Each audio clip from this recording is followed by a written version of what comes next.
ପିଲାମାନଙ୍କୁ ଆମର ଏହି ଏଜୁକେସନ୍ ଚ୍ୟାନେଲରେ ସ୍ୱାଗତ ଜଣାଉଛୁ। ଆଉ ଯେଉଁମାନେ ବି 2026ରେ ସିଟି ଏକ୍ଜାମ୍ ଦେବା ପାଇଁ ଯାଉଛ, ତ ପିଲାମାନେ ଦେଖ, ତୁମେ ନିହାତି 2026ରେ ସିଟି ଏକ୍ଜାମ୍ କ୍ରାକ୍ କରିବ ସୁନିଶ୍ଚିତ। ତ ଦେଖ ପିଲାମାନେ, ରେଗୁଲାର ଷ୍ଟୁଡେଣ୍ଟମାନଙ୍କୁ କହୁଛି ଯିଏ ଆମ ଚ୍ୟାନେଲରୁ ଡେଲି ପଢ଼ୁଛନ୍ତି, ତ 1 ନମ୍ବର କ୍ୱେଶ୍ଚନ୍ କ'ଣ କହିଛି ଦେଖ। ଓଡ଼ିଶାର ରାଜଧାନୀ କେଉଁଠି? ଓଡ଼ିଶାର ରାଜଧାନୀ ସମସ୍ତେ ଜାଣିଥିବ, ସିମ୍ପଲ୍ କ୍ୱେଶ୍ଚନ୍, ଭୁବନେଶ୍ୱର। ତ ତାପରେ 2 ନମ୍ବର କ୍ୱେଶ୍ଚନ୍ କ'ଣ କହିଛି ଦେଖ ପିଲାମାନେ। 2 ନମ୍ବର କ୍ୱେଶ୍ଚନ୍ କହିଛି ଉତ୍କଳମଣି କାହାକୁ କୁହାଯାଏ? ଏଟା ବି ତୁମେ ସାନବେଳୁ ପଢ଼ି ଆସୁଥିବ, କାହିଁକିନା କବି ପରିଚୟରେ ଅଛି। ଉତ୍କଳମଣି କାହାକୁ କୁହାଯାଏ ନା ଗୋପବନ୍ଧୁ ଦାସ।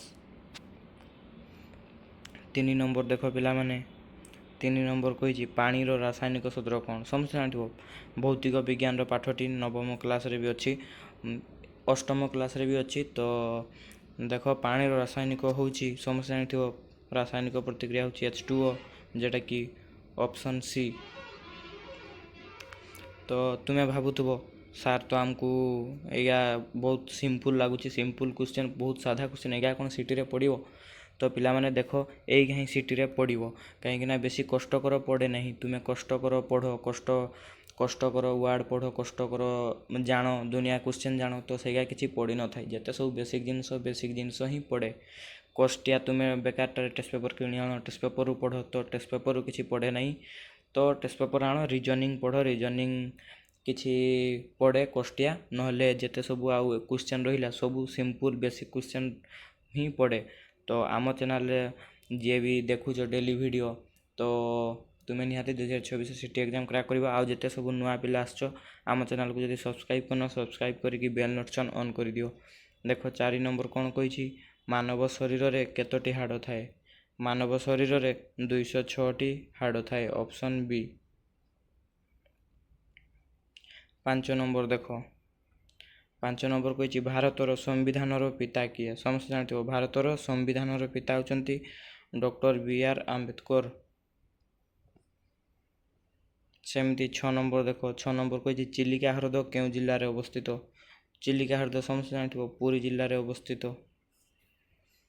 ତାପରେ ଏଟା ଗୋଟେ ଦେଖ ରିଜନିଂ କ୍ୱେଶ୍ଚନ୍ଟି କହିଛି 15 × 12 କେତେ? ତ ଏଟାକୁ ଇଣ୍ଟୁ କରିଦିଅ, ବାହାରିଯିବ କେତେ? 180। ତ ପିଲାମାନେ ଏମିତି କିଛି ସିଟି ଏକ୍ଜାମ୍ରେ କ୍ୱେଶ୍ଚନ୍ ପଡ଼ିବ, ଯଦି ଆମ ଚ୍ୟାନେଲକୁ ସବସ୍କ୍ରାଇବ୍ କରିନ, ସବସ୍କ୍ରାଇବ୍ କରିକି ବେଲ୍ ନୋଟିଫିକେସନ୍ ଅନ୍ କରିଦିଅ।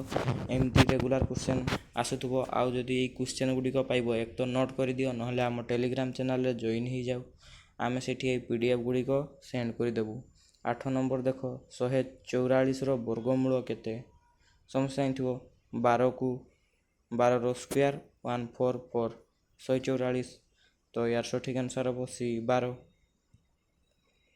9 ନମ୍ବର ଦେଖ, 9 ନମ୍ବର କହିଛି ଭାରତର ଜାତୀୟ ପକ୍ଷୀ କିଏ? ସମସ୍ତେ ଜାଣିଥିବ, ଭାରତର ଜାତୀୟ ପକ୍ଷୀ ହେଉଛି ମୟୂର, ଅପସନ୍ ବି। ବହୁତ ବେସିକ୍ କ୍ୱେଶ୍ଚନ୍, ସିମ୍ପଲ୍ କ୍ୱେଶ୍ଚନ୍, ଏଇ କ୍ୱେଶ୍ଚନ୍ ଗୁଡ଼ିକ ହିଁ ସିଟି ଏକ୍ଜାମ୍ରେ ପଡ଼ିବ। ତ ତାପରେ 10 ନମ୍ବର ଦେଖ, ସୂର୍ଯ୍ୟଙ୍କ ନିକଟତମ ଗ୍ରହ କେଉଁଠି? ସୂର୍ଯ୍ୟଙ୍କ ନିକଟତମ ଗ୍ରହରେ କ'ଣ ଅଛି? ଏଇ ଜାଗାରେ ବୁଧ, ଅପସନ୍ ସି। 11 ନମ୍ବର ଦେଖ ପିଲାମାନେ, 11 ନମ୍ବର କିଛି ଓଡ଼ିଶା ଦିବସ କେବେ ପାଳନ କରାଯାଏ? ସମସ୍ତେ ଜାଣିଥିବ, ଓଡ଼ିଶା ଦିବସ 1 ଏପ୍ରିଲରେ ପାଳନ କରାଯାଏ। 12 ନମ୍ବର ଗୋଟେ ଦେଖ ରିଜନିଂ କ୍ୱେଶ୍ଚନ୍ ଦେଇଛି, ACEG ତାପରେ କ'ଣ ହେବ ନା,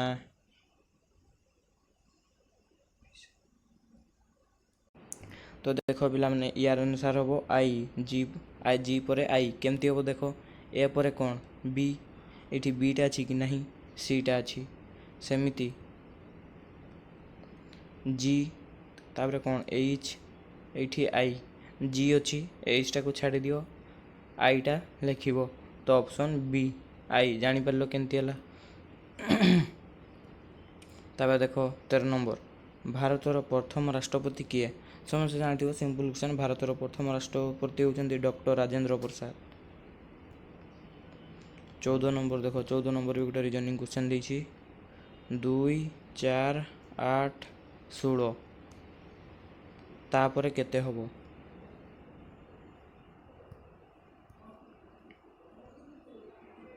ଦେଖ ପିଲାମାନେ, ଏଇଠି ଇଣ୍ଟୁ ହେଇଛି 2 × 2 କେତେ? 4। ସେମିତି 4ରେ ଇଣ୍ଟୁ କରାହେଇଛି 2, କେତେ ହେଇଛି? 8। ସେମିତି 8ରେ ଇଣ୍ଟୁ କରିଛି 2 କେତେ ହେଇଛି 16। ସେମିତି 16ରେ ଇଣ୍ଟୁ କର 2 କେତେ ନା 32 32। ତ ୟାର ସଠିକ୍ ଆନ୍ସର୍ ହେବ 32 ଅପସନ୍ ସି 32।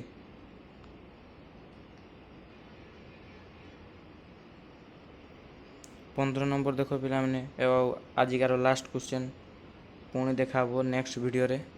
ତ ଦେଖ ବନ୍ଦେ ଉତ୍କଳ ଜନନୀ କିଏ ରଚନା କରିଥିଲେ? ବନ୍ଦେ ଉତ୍କଳ ଜନନୀ ଜାଣିଥିବ ସମସ୍ତେ ଲକ୍ଷ୍ମୀକାନ୍ତ ମହାପାତ୍ର,